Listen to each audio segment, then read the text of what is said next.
नमस्ते सभी को। आप सभी का मेंस में एक बार फिर स्वागत है। हमारा मोटो है प्रयोजनम साध्यति विद्या। इसका अर्थ है विद्या वही है जो आपके गोल्स को अचीव करने में आपकी सहायता करे। तो अपने गोल की तरफ बढ़ते हुए इस वीडियो का शुभारंभ करते हैं। इस वीडियो में आज हम 9 जून 2026 के मोस्ट इम्पॉर्टेंट मतलब एग्ज़ाम पॉइंट ऑफ व्यू से मोस्ट इम्पॉर्टेंट करंट अफेयर्स के टॉपिक्स करेंगे।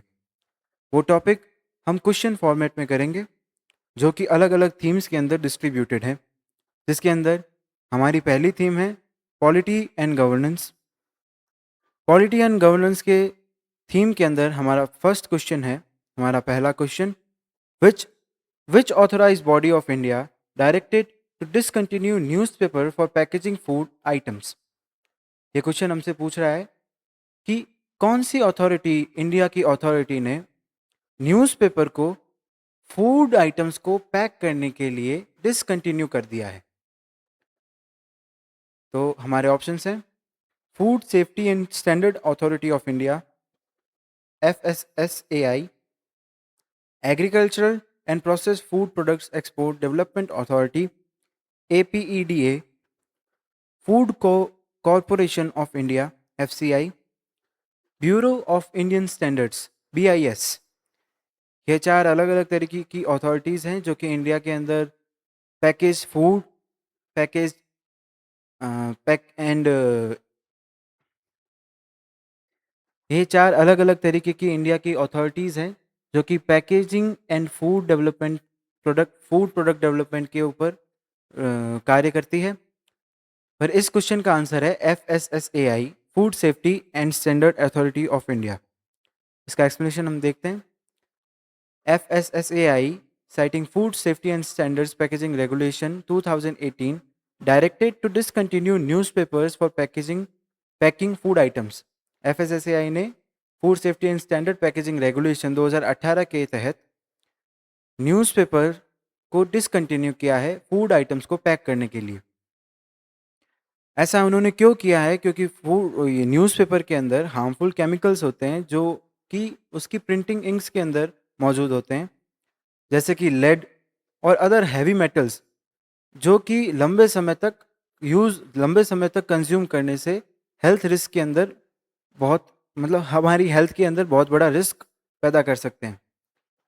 तो हम FSSAI के बारे में कुछ पढ़ते हैं। इसका हेडक्वार्टर न्यू दिल्ली में है। ये food safety and standards act 2006 के अंतर्गत बनाई गई थी ये अथॉरिटी।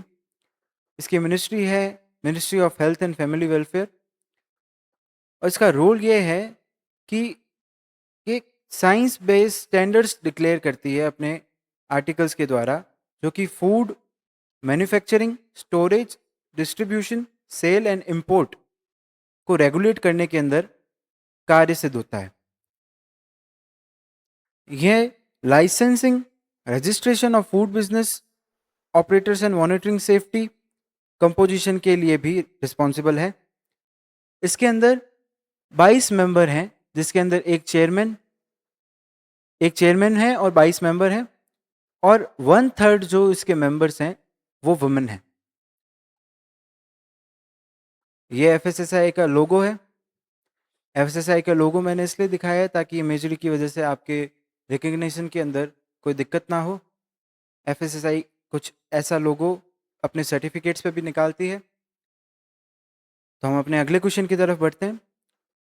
हमारा पॉलिटी एंड गवर्नेंस के अंदर अगला क्वेश्चन है, which states and union territory are called by Union Home Ministry for taking joint action to rejuvenate Yamuna river.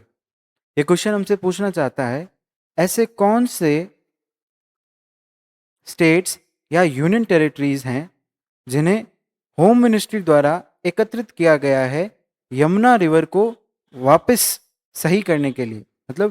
ये जो आपको कचरा दिखाई दे रहा है, ये कचरा दिखाई दे रहा है यमुना नदी के अंदर, इस नदी को साफ करने के लिए कौन से स्टेट्स और यूनियन टेरिटरीज को होम मिनिस्ट्री ने एकत्रित किया है?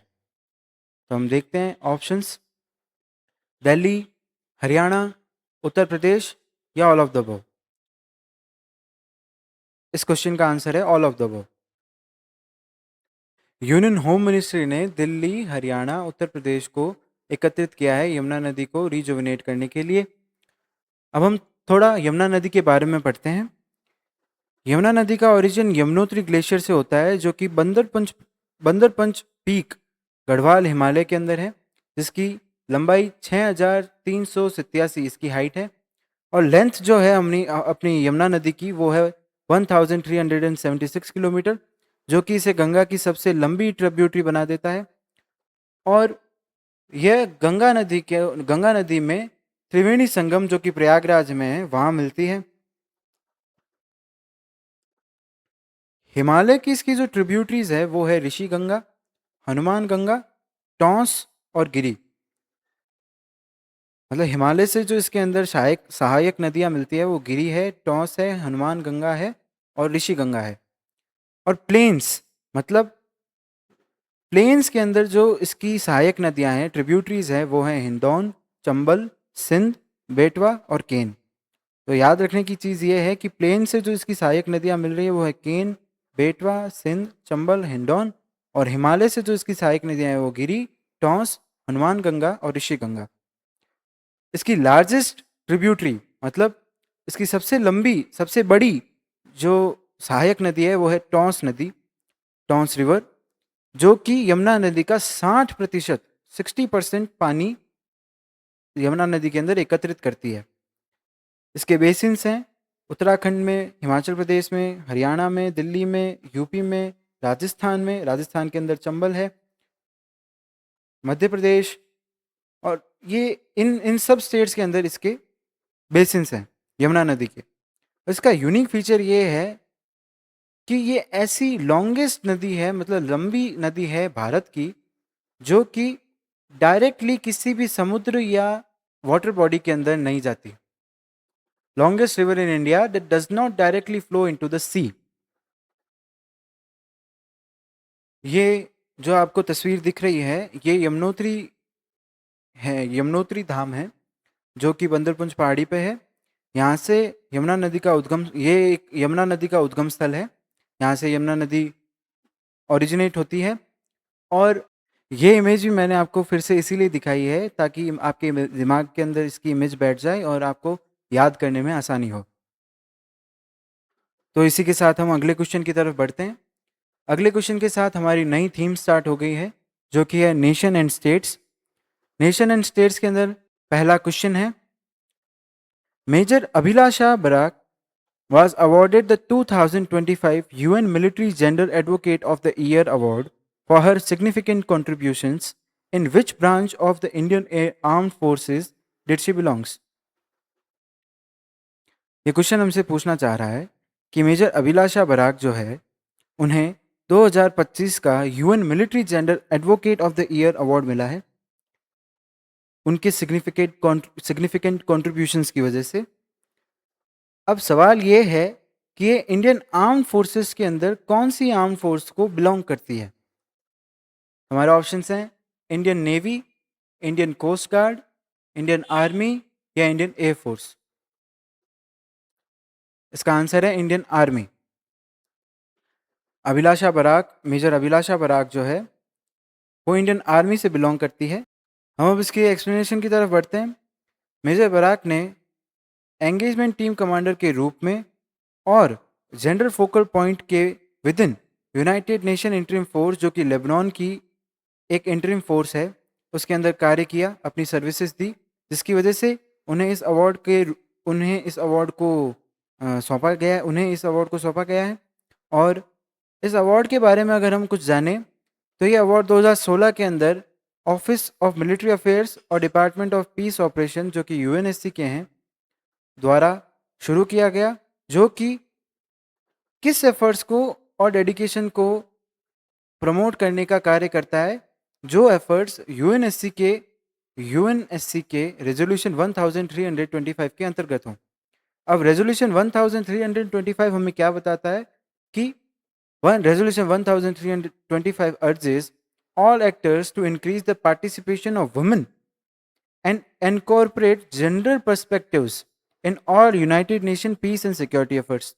ये क्या कहता है कि वुमेन का पार्टिसिपेशन जेंडर पर्सपेक्टिव्स को इनकॉर्पोरेट करने के लिए, जो कि यूएनएससी के पीस और सिक्योरिटी एफर्ट्स को बढ़ावा दे, ऐसे कार्य करने का हमें रेजोल्यूशन 1325 कहता है। तो हमारी मेजर अभिलाषा बराक ने अपने कार्य को सिद्ध करते हुए ये पुरस्कार प्राप्त कर लिया है। ये भारत के लिए बहुत गर्व की बात है। तो इसी के साथ हम अपने अगले प्रश्न की तरफ बढ़ते हैं। Who do present gallantry awards to armed forces and police personnel?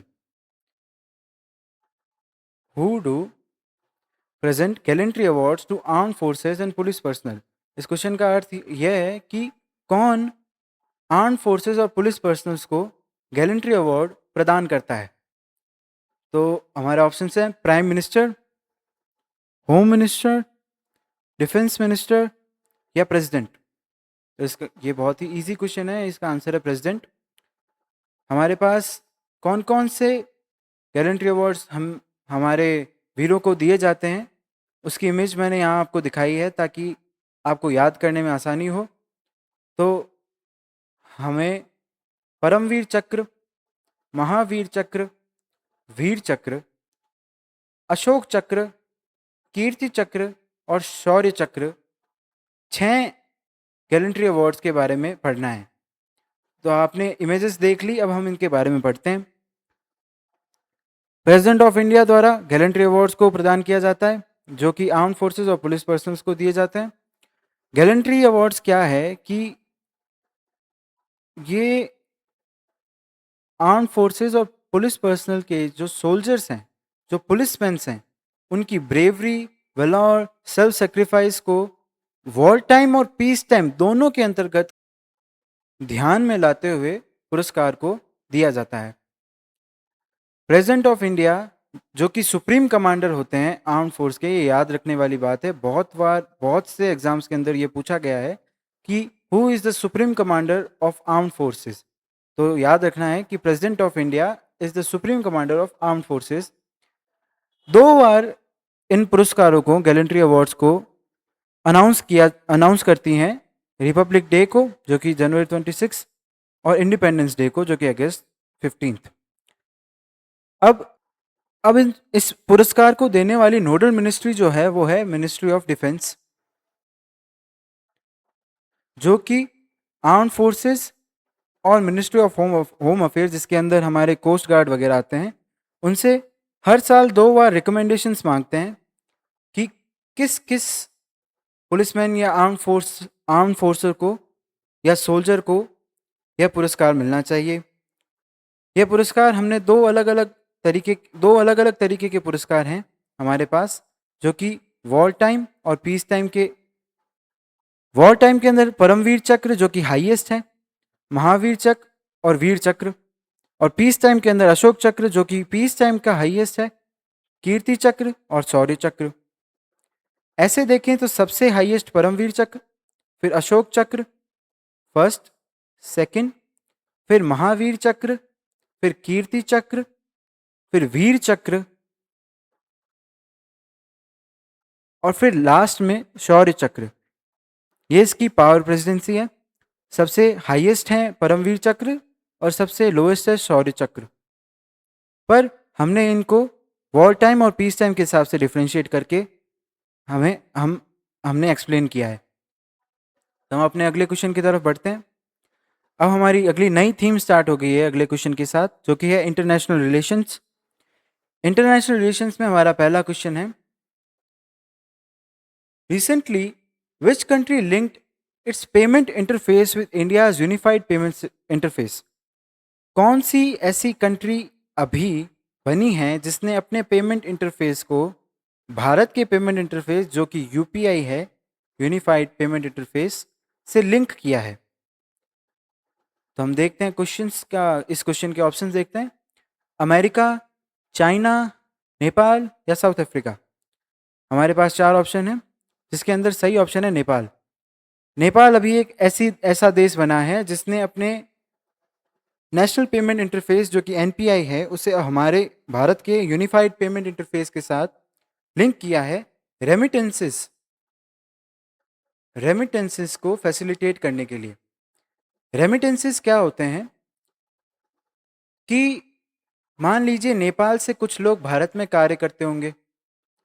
Bharat में कार्य करते समय जो पैसे वो नेपाल भेजते हैं वह रेमिटेंस कहलाता है।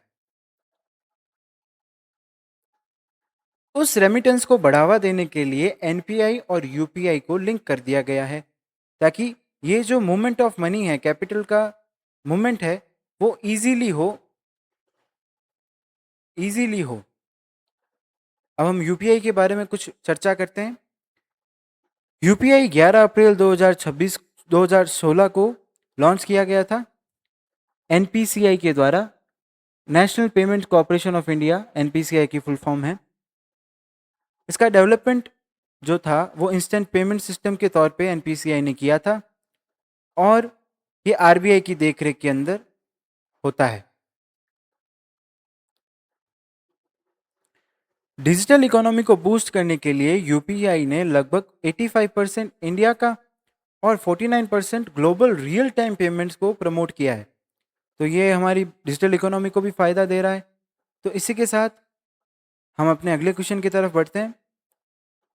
विच island is also known as island of seven wonders near Hormozgan? Hormozgan के पास ऐसा कौन सा आइलैंड है जिसे आइलैंड ऑफ सेवन वंडर्स भी कहा जाता है? Island of seven wonders. तो हम इसके ऑप्शंस पढ़ते हैं। हॉर्मोज आइलैंड, कीजम आइलैंड, किश आइलैंड या लावन आइलैंड?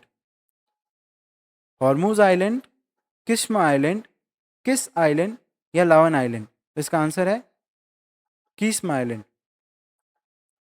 किस्म आइलैंड अभी न्यूज़ में क्यों था? क्योंकि यूएस ने इसके ऊपर सर्विलेंस फैसिलिटेट की है। और किस्म आइलैंड के बारे में हम पढ़ते हैं तो इसकी लोकेशन है जैग्रोस माउंटेन रेंज, जो कि मैंने ऊपर पिक्चर के अंदर बताया है। जैग्रोस माउंटेन रेंज के अंदर ये जो आइलैंड है, ये पूरा ये किस्म आइलैंड है, और ये स्टेट ऑफ हॉर्मूज के पास में है। तो स्टेट ऑफ हॉर्मूज वैसे ही अभी करंट अफेयर्स के अंदर बना हुआ है। तो यूएसए ने यहाँ सर्विलेंस लगा दी है, जिसकी वजह से ये अभी न्यूज़ में है। तो हम इसके बारे में और पढ़ते हैं। इसकी लोकेशन हमने देख ली कि ये southern edge of Zagros mountain range, जो कि साउथ कोस्ट लाइन हॉर्मोज़गान के ईरानियन मेनलैंड पे, ईरान के अंदर है। और ये पर्शियन गल्फ का सबसे बड़ा आइलैंड है। पर्शियन गल्फ के अंदर स्टेट ऑफ हॉर्मूज के पास में सबसे बड़ा आइलैंड है, और ये आइलैंड ऑफ सेवन वंडर्स भी जाना जाता है, जैसा कि हमने ऊपर पढ़ा। तो हम इसके साथ अगले क्वेश्चन की तरफ बढ़ते हैं। Which fifth generation stealth aircraft has the Russian president proposed for joint production in India? अभी रशियन प्रेसिडेंट जो कि व्लादिमीर पुतिन हैं, उन्होंने इंडिया को जॉइंट प्रोडक्शन एक ऐसे स्टील एयरक्राफ्ट के जॉइंट प्रोडक्शन के लिए प्रपोज किया है, जो कि फिफ्थ जनरेशन स्टील एयरक्राफ्ट है। तो हमें पता करना है वो कौन सा है। तो हम इसके लिए ऑप्शंस की तरफ चलते हैं। ऑप्शन के अंदर पहला ऑप्शन है S-400 ट्रियम्फ, दूसरा है सुकोई Su-35, तीसरा है सुकोई Su-57 और चौथा ऑप्शन है MiG-35। हमारे इस क्वेश्चन का आंसर है सुकोई Su-57, जैसा कि हमारे इस इमेज में दिखाई दे रहा है। सुकोई Su-57 ऐसा फिफ्थ जनरेशन स्टील्थ एयरक्राफ्ट है जिसे रशियन प्रेसिडेंट व्लादिमीर पुतिन ने भारत के साथ जॉइंट प्रोडक्शन के लिए प्रपोज किया है। और इस प्रपोजल के अंदर उन्होंने इस फिफ्थ जनरेशन सुकोई Su-57 की फीचर्स बताए, जो कि एयरबोर्न कमांड सेंटर के लिए कैपेबल है। एयरबोर्न कमांड सेंटर का मतलब क्या है कि ये फ्री एयर स्पेस के अंदर as a command centre use आ सकता है। ये फ्री एयर स्पेस के अंदर एज अ कमांड सेंटर का मतलब, जैसे ड्रोन्स हैं, अनमैन्ड एरियल व्हीकल्स हैं, इनको कंट्रोल करने के लिए एयर स्पेस मतलब हवा के अंदर ही ये इनको कंट्रोल अपने आप कर सकता है। मतलब हमारे पास इसके अंदर एक कमांड सेंटर कंट्रोल पैनल होगा, जिसकी वजह से हम अनमैन्ड एयर व्हीकल्स या ड्रोन्स को कंट्रोल कर पाएंगे। इसकी स्टिल्थ कैपेबिलिटीज़ का अगर हम ध्यान दें, तो ये रडार को, इंफ्रारेड विजुअल्स को और विजुअल सिग्नेचर्स के अंदर डिटेक्ट होता नहीं है, डिटेक्ट कम होता है, जिसकी वजह से ये सिक्योर है। और ये सुपर क्रूज मतलब बिना किसी आफ्टर बर्नर्स के अंदर फ्यूल का यूज होता है, बिना किसी आफ्टर बर्नर्स के सुपर सोनिक स्पीड को मेंटेन करता है, जिसकी वजह से इसकी रेंज और फ्यूल एफिशिएंसी इंक्रीज होती है।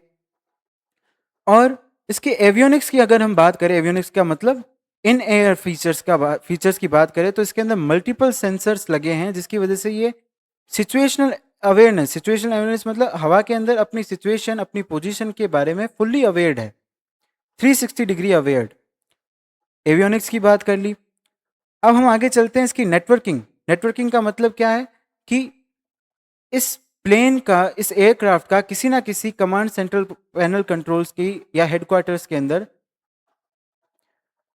कनेक्शन होगा, कम्युनिकेशन होगा। उसकी अगर हम बात करें, तो ये सिक्योर और रेजिलियंट रियल टाइम कम्युनिकेशन अपने एलाइड प्लेटफॉर्म के साथ कर सकता है। तो ये इसके की फीचर्स थे। अगर हम ऐसे ही सुकोई Su-57 जैसे और 5th जनरेशनल एयरक्राफ्ट्स की बात करें, तो वो है यूएस के F-22 रैप्टर, यूएस के ही F-35 लाइटनिंग सेकंड, चाइना के जेंगडू J-20 और सेंगयान J-35, और इंडिया के AMCA advanced medium combat aircraft, जो कि पाइपलाइन में है, अभी बना नहीं है पर इन वर्किंग जो कि पाइपलाइन में है, अभी बना नहीं है पर जल्द ही बनने वाला है, उसकी बात कर सकते हैं। इसी के साथ हम अपने अगले क्वेश्चन की तरफ बढ़ते हैं। हमारे अगले क्वेश्चन के अंदर है, अ यूएस डिस्ट्रिक्ट जज recently struck down an administration policy that attempted to impose a $100,000 fee on employers sponsoring foreign workers, calling it an unlawful tax. This proposed fee was targeted at which specific visa category? यह question हमसे पूछना चाहता है कि US के एक district जज ने यूएस की एक एडमिनिस्ट्रेटिव पॉलिसी को स्ट्रक डाउन कर दिया, जो कि $100,000 की फीस इंप्लीमेंट करती थी अनलॉफुली, जिसे अनलॉफुल टैक्स का नाम दे दिया गया है अब एक वीज़ा पे। अब पूछा जा रहा है कि वो वीज़ा कैटेगरी कौन सी है। यूएस के बहुत अलग अलग तरीके की वीज़ा कैटेगरीज हैं, उन वीज़ा कैटेगरीज में से हम अभी किस वीज़ा कैटेगरी की बात कर रहे हैं। तो हमारे ऑप्शन है B1, B2, H1B, F1 या नन ऑफ द अबव। तो इस क्वेश्चन का आंसर हमारे पास है H1B वीज़ा। जैसे कि पिछले साल बहुत सुर्खियों में थी ये बात कि डोनाल्ड ट्रंप, जो कि यूएस के प्रेसिडेंट हैं, उन्होंने H1B पे $100,000 का फीस लगा दी थी, जो कि अब एक यूएस जज ने स्ट्राइक डाउन कर दी है, अनलॉफुल घोषित करके। तो अब हम H1B वीज़ा के बारे में कुछ जानकारी ले लेते हैं। यह visa non immigrant working visa है, जिसे US employers high foreign professionals, जो कि अपने ऑक्यूपेशन के अंदर स्पेशलिटी हासिल करके आए हैं, जो एक स्पेशलाइज्ड नॉलेज के साथ आए हैं, जिनके पास एटलीस्ट बैचलर्स डिग्री हो या उसके इक्विवेलेंट कोई डिग्री हो, उन्हें हायर करने के लिए मदद मिलेगी इस वीज़ा से। और वो कौन से सेक्टर्स हैं जिनके अंदर ये वीज़ा एलिजिबल, ये जो हायर्ड फॉरेन प्रोफेशनल्स हैं एलिजिबल होंगे, वो है information technology, engineering, health care, finance, research, education, biotechnology और भी बहुत से एट्सेट्रा। इसकी ड्यूरेशन, जो इनिशियल ड्यूरेशन है, वो 3 इयर्स की है, और इसे हम 6 साल तक अपग्रेड कर सकते हैं, एक्सटेंड कर सकते हैं। और कुछ ग्रीन कार्ड प्रोसेसिंग केसेस के अंदर ये 6 साल से भी ऊपर हो सकती है। इंडिया के सिग्निफिकेंस के अंदर हम बात करें, तो इंडियन नेशनल्स लार्जेस्ट बेनिफिशियरीज हैं H1B प्रोग्राम के, और इसी वजह से मेजॉरिटी अप्रूवल्स भी हमारे देश को ही मिलेंगे, इंडिया को ही मिलेंगे। तो डायरेक्ट प्रॉफिट इस बात से इंडिया को है, इंडिया को इस चीज़ से फ़ायदा हो रहा है। तो इंडिया के सिग्निफिकेंस के अंदर की ये बात बहुत अच्छी बात है, सही बात हुई है। तो हम आगे चलते हैं अगले क्वेश्चन की तरफ। अब हमारी नई थीम स्टार्ट हो गई है साइंस एंड टेक्नोलॉजी के साथ। साइंस एंड टेक्नोलॉजी हमारी अगली थीम है, जिसका पहला क्वेश्चन है, a dry and very energy intensive process to change a solid material physically और केमिकली यूजिंग हीट। एक डेफिनेशन दे रखी है हमें। डेफिनेशन का हमें मतलब पहले देखते हैं कि इसका मतलब क्या है। कि एक ऐसा ड्राई और very high energy intensive process जो कि सॉलिड मटेरियल की फिजिकल और केमिकल प्रॉपर्टीज़ को चेंज कर सके, उस प्रोसेस के दौरान चेंज हो सके, वो भी हीट की मदद से।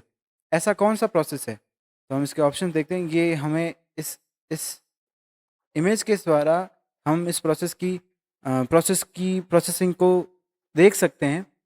पर हम ऑप्शंस की तरफ जाते हैं पहले। पहला ऑप्शन है हाइड्रोमेटलर्जी, कम्यूनिशन, पायरो प्रोसेसिंग या क्रायोजेनिक क्वेंचिंग। इसका आंसर है पायरो प्रोसेसिंग। ये जो आप इमेज देख रहे हैं, ये पायरो प्रोसेसिंग है। ये एक लाइमस्टोन फैक्ट्री है। लाइमस्टोन फैक्ट्री के अंदर लाइमस्टोन बन रहा है, चूना पत्थर बन रहा है, और ये पायरो प्रोसेसिंग की वजह से बनता है। तो इसकी एक्सप्लेनेशन देखते हैं।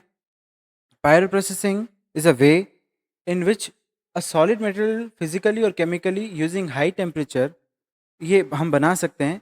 और ड्राई प्रोसेस होता है, वो भी high energy intensive, high energy, very energy intensive, मतलब एनर्जी बहुत चाहिए इस प्रोसेस को करने के लिए। इसके एप्लीकेशन जैसे अभी मैंने बताया, cement factories, metallurgy, nuclear power, ये इसकी एप्लीकेशंस हैं। सीमेंट फैक्ट्रीज के अंदर limestone, clay, iron melted to form clinkers which in turn produce cement. मतलब लाइमस्टोन, क्ले, आयरन को मेल्ट करते हैं, जो कि क्लिंकर्स मतलब छोटे छोटे ग्लोब्यूल्स के अंदर फॉर्म होते हैं, जो कि लास्ट के अंदर प्रोड्यूस करते हैं हमें सीमेंट। मेटलर्जी क्या है कि अलग अलग तरीके के मेटल ओर्स को मेल्ट करके दूसरे तरीके के मेटल्स के अंदर फॉर्मेशन की जा सकती है। मेटलर्जी का अर्थ ये हो गया। न्यूक्लियर पावर के अंदर न्यूक्लियर फ्यूल की जनरेशन के अंदर हम इसको कार्य सिद्ध कर सकते हैं। तो ये इसके एप्लीकेशंस हो गए। तो इस एक्सप्लेनेशन के बाद हम अगले क्वेश्चन की तरफ बढ़ते हैं। अगला क्वेश्चन हमारे मिसलेनियस थीम के साथ है। मिसलेनियस मतलब कि अलग थीम, जो कि डिफ्रेंशिएटेड थीम है। और इसके अंदर हमारे खेल, हमारी जिस थीम को हम डिस्क्राइब कर सकते हैं, परंतु अलग थीम्स हैं, अलग थीम्स होती है, वो हमारी मिसलेनियस थीम्स के अंदर आएगी। और मिसलेनियस थीम्स के अंदर हमारा आज का क्वेश्चन है, which edition of French Open has been concluded recently. French Open एक ग्रैंड स्लैम का एक पार्ट है। 4 ग्रैंड स्लैम्स होते हैं हमारे, उसके अंदर फ्रेंच ओपन एक ग्रैंड स्लैम है। और उसका अभी कौन सा एडिशन कंक्लूड हुआ है रिसेंटली? तो ऑप्शन है 125th, 126th, 127th या 128th। इसका आंसर है 125th। 125th फ्रेंच ओपन अभी कंक्लूड हुआ है रिसेंटली। तो 125th edition of French Open has been concluded recently and it is a part of 4 grand slam tournaments. और मैन सिंगल चैंपियंस, इस championship के अंदर मैन सिंगल्स के अंदर अलेक्जेंडर ज्वेरीव जो कि जर्मनी के हैं, और वुमेन्स सिंगल्स चैंपियनशिप के अंदर मीरा एंद्रीवा रशिया से जीती हैं। और ये उनकी फ़ोटोज़ हैं, अलेक्जेंडर ज्वेरीव की और मीरा एंद्रीवा की। मीरा एंद्रीवा और अलेक्जेंडर ज्वेरीव दोनों ही फ्रेंच ओपन के अंदर सिंगल्स के अंदर जीते हैं। अब हम ग्रैंड स्लैम्स के बारे में कुछ बात वार्तालाप करते हैं। ग्रैंड स्लैम्स टूर्नामेंट्स जो हैं, वो टेनिस के टूर्नामेंट्स हैं। और इनके अंदर 4 मेजर टूर्नामेंट्स होते हैं। क्रोनोलॉजिकल ऑर्डर के अंदर अगर हम बात करें, तो सबसे पहले ऑस्ट्रेलियन ओपन, उसके बाद फ्रेंच ओपन, फिर विंबलडन और फिर यूएस ओपन। ऑस्ट्रेलियन ओपन होता है ऑस्ट्रेलिया में, फ्रेंच ओपन फ्रांस में, विंबलडन ब्रिटेन में, और यूएस ओपन यूएस में होता है। ऑस्ट्रेलियन ओपन जैसे हमने ऊपर तस्वीर देखी थी, ऑस्ट्रेलियन ओपन होता है हार्ड टेनिस कोर्ट में, और विंबलडन होता है